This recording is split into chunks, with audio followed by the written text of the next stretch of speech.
Hello dear students. Today we are going to start practical question 36. 31 to 35 questions are related to balance sheet.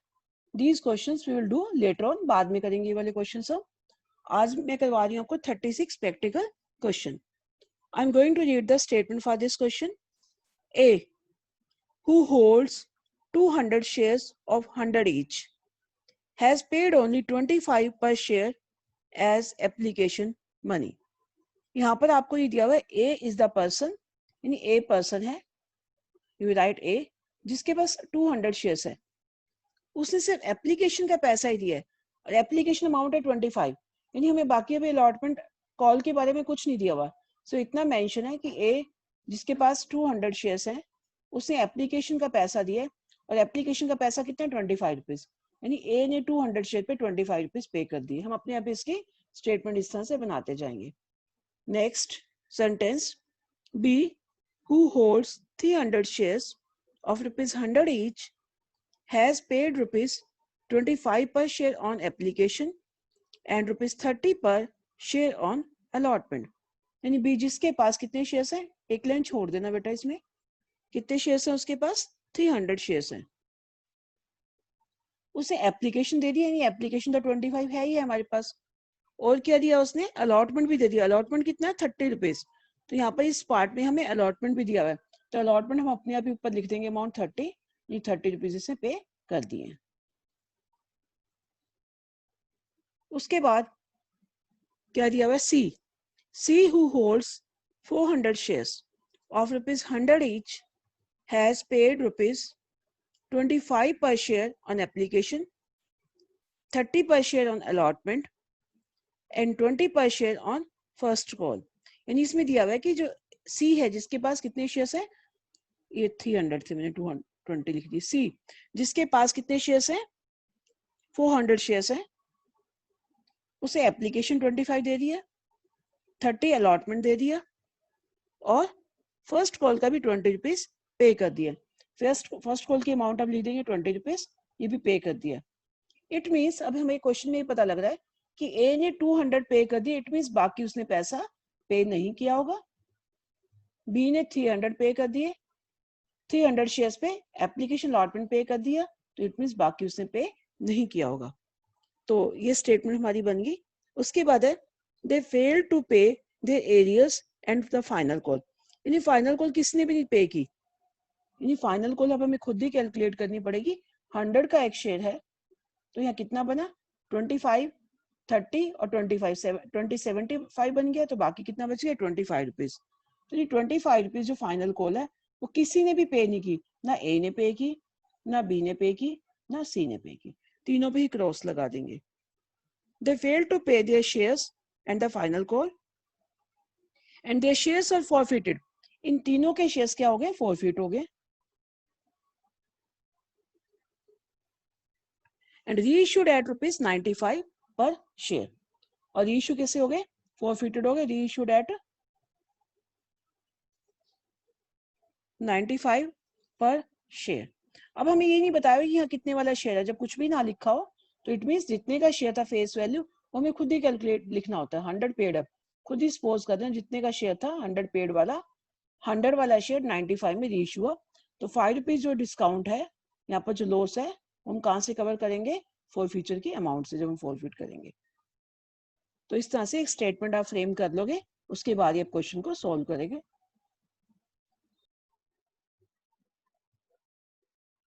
Now these all shares are to be forfeited.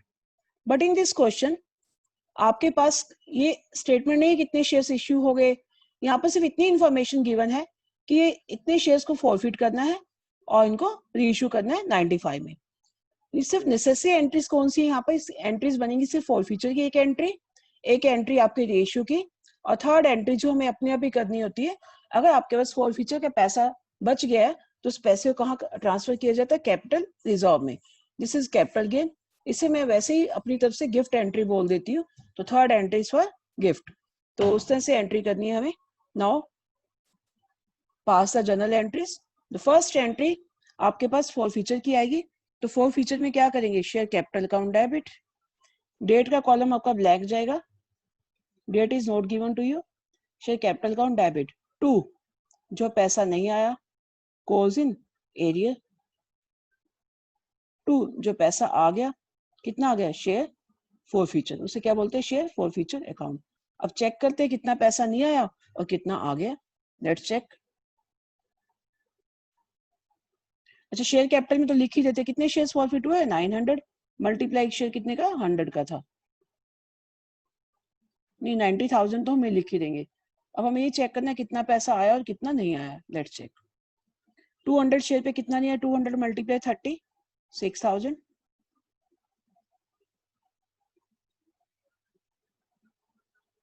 मैं इसको ना red pen से choose कर लेती हूँ ताकि हमें पता रहेगा जो पैसा नहीं आया। कलर चेंज कर रही हूँ। 200 मल्टीप्लाई 30, 6,000। 200 मल्टीप्लाई 20, 4,000। 200 मल्टीप्लाई 25 टू जा 5,000। 300 मल्टीप्लाई 30, ये तो आ चुका। बस हम ये देख लेते हैं कितना नहीं आया, तो इसका मतलब बाकी सारा आ चुका है। 3 multiply 20, 6,000। 300 multiply 25, 7,500 and 400 multiply 25, it will be 10,000। तो यानी ये वाला पैसा नहीं आया, जो नहीं आया तो उसे हम प्लस कर देते हैं, तो क्या हो जाएगा, क्लोजिंग एरियर। ये 200 शेयर का कितना आया, 6,000, 10,000 एंड 5, 15,000 तो ये नहीं आया, 6,000 और 7,500, 13,500 ये नहीं आया और 10,000 ये नहीं आया। तो आपके पास कितना टोटल पैसा नहीं आया, 15 और 13, 28 और 10, 38,500। तो हमारे पास ये क्लियर हो गया कि 38,500 नहीं आया। बस जो नहीं आया उसको कॉजिंग एरिया में डाल दो। इट मीन्स अपने आप ही पता है कि अंडरस्टूड है कि बाकी पैसा ये वाला आ चुका है, जो राइट है तो बाकी पैसा ही बनेगा। तो लेट्स राइट हियर 38,500। अब 90 में से 38,500 नहीं आया तो इट मीन्स कितना आ चुका, 51,500। 90,000 में से आप 38,500 को माइनस करोगे तो इतना ही आएगा, 51,500। इस तरह से आप जनरल एंट्री पास कर दोगे। नाउ रीइश्यू की एंट्री करनी है। रीइश्यू में क्या है कि जो है ये सारे के सारे शेयर्स 900 शेयर्स 95 में रीइश्यू हो गए और शेयर कितने का था, 100 का था। तो let's pass this entry. Bank account debit 900 shares multiply 95, कितना बनेगा ये, 85,500।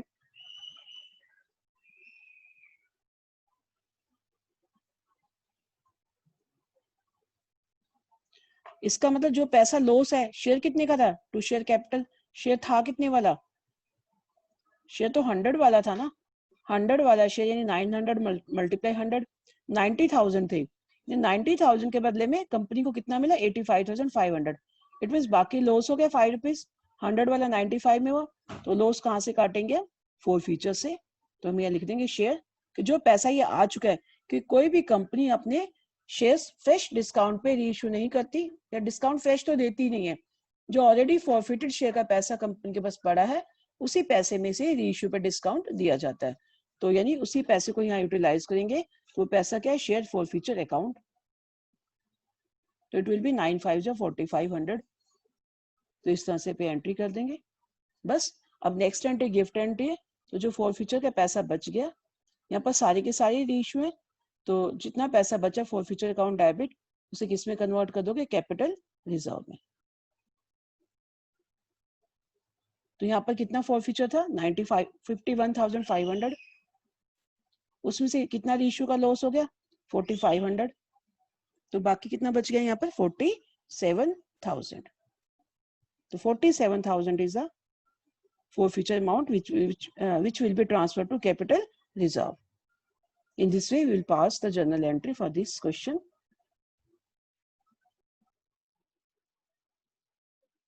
Now, next practical question 37, given on page 7.16 for part 1. I'm going to explain.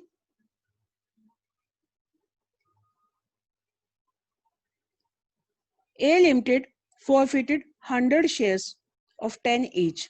यहाँ पर डायरेक्ट ही दे दिया है कि forfeited मतलब ऐसे क्वेश्चन में लिखा हुआ है कि pass journal entries for the forfeiture and reissue of the following cases, यानी हमें यहाँ सिर्फ 3 एंट्रीज पास आउट करनी है। एक तो क्या है, एक एंट्री कौन सी है, फोर फीचर की है, उसके बाद एक री इश्यू की आएगी और एक किसकी एंट्री आएगी, गिफ्ट एंट्री आएगी। थर्ड वन जो एंट्री में क्वेश्चन में गिवन नहीं होती उसे हम गिफ्ट एंट्री बोल देती हूँ मैं, तो थर्ड वन आपकी कौन सी एंट्री है, गिफ्ट एंट्री आएगी। तो I am going to read part 1। A Limited forfeited 100 shares of 10 each fully called up, यानी जब आपके पास क्वेश्चन में दिया हो कि इतने शेयर फॉरफिटेड है तो फोर फीचर में तो आपने अपने आप ही लिख देना होता है। क्या लिखना होता है, शेयर कैपिटल अकाउंट डेबिट। तो इसकी जर्नल एंट्री फोर फीचर में क्या होता है, शेयर कैपिटल को डेबिट करते हैं, शेयर कैपिटल अकाउंट डेबिट। मैं यहाँ पर फॉर्मेट नहीं ड्रॉ कर रही, डायरेक्ट कर रही हूँ क्वेश्चन। कितने शेयर फॉरफिटेड है, 100। अब यहाँ पर कॉल्ड अप कितना, fully called up. Fully called up मतलब 10 का 10 सारा कॉल अप किया, तो 10 से मल्टीप्लाई कर देंगे तो कितना आ गया, 1000 रुपीज। तो यानी एक कंपनी ने 100 शेयर्स फॉरफिट किए, ₹10 each fully called up for non payment of first call. पैसा नहीं आया उसके पास। अगर स्टेटमेंट बनाते तो ऐसे बना लोगे, 100 शेयर्स पे 10 रुपीज का शेयर है, फर्स्ट कॉल का पैसा 3 पर शेयर नहीं आया। अगर स्टेटमेंट बनाते हो तो 3 पर शेयर नहीं आया, और कितना नहीं आया, फाइनल कॉल का भी 3 पर शेयर नहीं आया। दो चीजें नहीं आई, यानी ये 6 रुपीज कॉल्स इन एरियर हो गया। जो पैसा नहीं आता उसे क्या बोलते हैं, कॉल्स इन एरियर। क्लियर, पता लग गया, 3 और 3 6 रुपीज नहीं आया, तो 100 मल्टीप्लाई 6 इट विल बी 600। तो इस तरह से आपके पास क्वेश्चन बनाया हुआ है। एक मिनट, हम इस तरह से स्टेटमेंट इसकी लिख देंगे।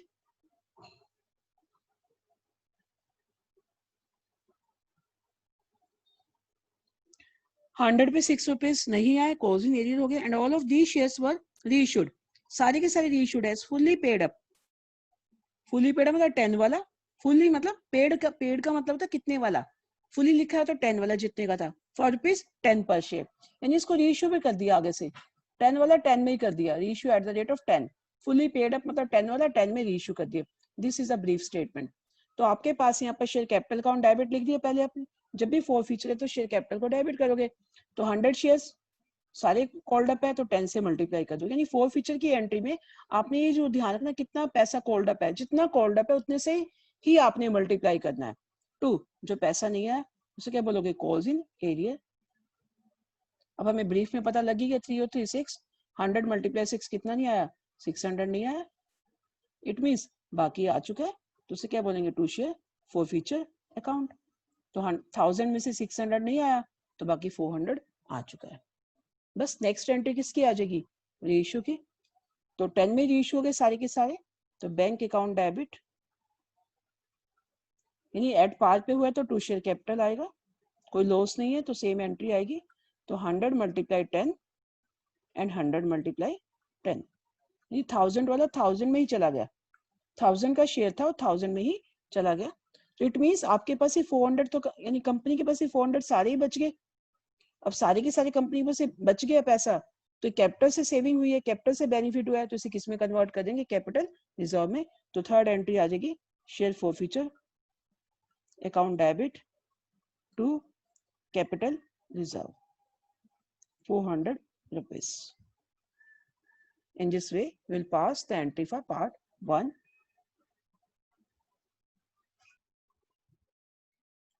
Now part 4 of question 37. D Limited forfeited 1000 shares of ₹10 each fully called up. यानी 1000 शेयर फॉरफिट हो गया, एक शेयर कितने का, 10 का, यानी फुली कॉल्ड अप, सारे का सारा कॉल्ड अप किया गया है। Which on which the holder has paid only the application money.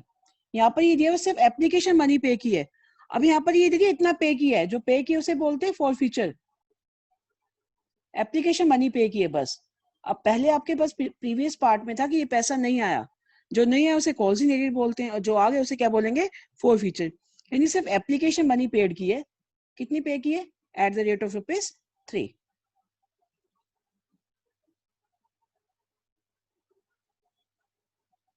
Rupees कितना पे किया, 3 के हिसाब से। इट मीन्स बाकी 7 रुपीज पेड नहीं किया, यानी 7 रुपीज क्या हो गया, पे नहीं किया, ये हो गया कॉल्स इन एरियर। उसके बाद क्या दिया क्वेश्चन में, सारी की सारी फॉरफिट हो गए शेयर्स, ये वाले तो 1000, उसमें से क्या दिया हुआ है, अब यहाँ पे इस क्वेश्चन में ये दिया हुआ है कि out of this 600 shares were issued. अब सारे इशू नहीं है, 600 इशूड है। कितने में इशू है? At the rate of rupees, इसको भी सर्कल में डाल देते हैं, रुपीज 10.50 फुल्ली पेड अप। यानी जो रीइशू है 600 रीइशू है, सारे के सारे रीइशू नहीं हुए, और 10.50 में वो फुल्ली पेड अप, यानी शेयर कितने वाला था? 10 वाला, 10 वाला कितने में? और 10.50 में, यानी सिक्योरिटी प्रीमियम है 50 पैसा। 50 पैसा क्या है यहाँ पर? सिक्योरिटी प्रीमियम रिजर्व में जाएगा। बस इस क्वेश्चन में डिफरेंस ये है कि यहाँ पर सारी के सारे रीइशू नहीं है, यहाँ पर सिर्फ कितने रीइशू है? 600 रीइशू है। तो पहले हम फॉरफीचर की एंट्री कर देते हैं। तो फॉरफीचर की एंट्री में किसको डेबिट करेंगे? Share capital account debit.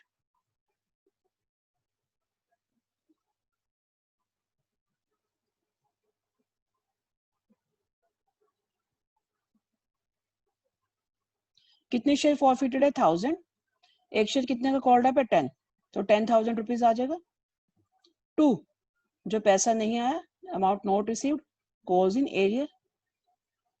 और 2, जो अमाउंट रिसीव्ड है, शेयर फॉरफीचर अकाउंट। यानी हमने इसको ब्रीफ में पहले ही कैलकुलेट कर दिया कि जो कॉल्स नॉट रिसीव्ड है 7 रुपीज है, तो 1000 मल्टीप्लाई 7, इट विल बी 7000, और जो रिसीव्ड है 3 रुपीज है, तो 1000 मल्टीप्लाई 3, 3000 रुपीज। तो in this way the entry for forfeiture is share capital account debit to calls in arrear and to share forfeiture account. Now next entry, अब इसमें से 600 issued है, जो 600 इशूड है, तो 600 की एंट्री क्या आएगी? Bank account debit. अब हमें एंट्री 600 की करनी है, 1000 रीइशू नहीं है, 600 ही रीइशू है, 600 ही लिखेंगे। और कितने में रीइशू है? 10.50 में। 2, यानी प्रीमियम पे रीइशू हो रहा है, तो हम लिख देंगे 2 share capital and 2 security premium reserve. यानी 600 मल्टीप्लाई, शेयर तो था 10 का, बाकी 50 पैसे किस में जाएंगे? सिक्योरिटी प्रीमियम में। तो ये 600 को 10.50 से मल्टीप्लाई करोगे तो इट विल बी 6300। नेक्स्ट आ जाएगा आपका 6000 एंड 600 मल्टीप्लाई 50 पैसा 300 रुपीज। तो इस तरह से आपकी दो एंट्रीज होगी। थर्ड एंट्री आपकी गिफ्ट की है, तो this is the third entry, ये second entry, this is first entry. Now third entry, share forfeiture account debit. पहले एंट्री पास आउट कर लेते हैं, फिर उसके बाद देखेंगे कितनी अमाउंट आती है टू कैपिटल रिजर्व अकाउंट। अब यहाँ पर ये ध्यान रखना है, जितने शेयर्स रीइशू हैं उतने का फॉर फ्यूचर कैपिटल रिजर्व में जाएगा, सभी का नहीं जाएगा। यानी हमारे पास फॉर फ्यूचर तो ये 1000 शेयर्स हैं, लेकिन कैपिटल रिजर्व में ट्रांसफर करते हुए ये ध्यान रखना है कि जितने शेयर इशूड है उतने का for future he capital gain है। जो रीइशूड ही नहीं है वो कैपिटल रिजर्व में ट्रांसफर नहीं होगा, वो फॉर फ्यूचर में ही पड़ा रहेगा। यानी इसके लिए हमें कैलकुलेट करना पड़ेगा वर्किंग नोट। यानी 1000 शेयर्स का कितना फॉर फ्यूचर है? 3000, तो 600 का कितना आएगा? वैसे तो सिंपल ही पता लग रहा है कि फॉर फ्यूचर कितना 3 रुपीज है, तो एक शेयर का 3 रुपीज है, तो 600 का कितना आ जाएगा? 1800 ही आ जाएगा। क्लियर कट पता लग रहा है। आगे 1800। अब देखो रीइशू पे कोई लॉस तो नहीं है? नहीं है। अगर रीइशू पे लॉस होता तो इसमें से माइनस कर देते, तो रीइशू पे कोई भी लॉस नहीं है, तो सारा का सारा 1800 में कैपिटल रिजर्व में ट्रांसफर कर देंगे। In this way you will pass the journal entry for this part.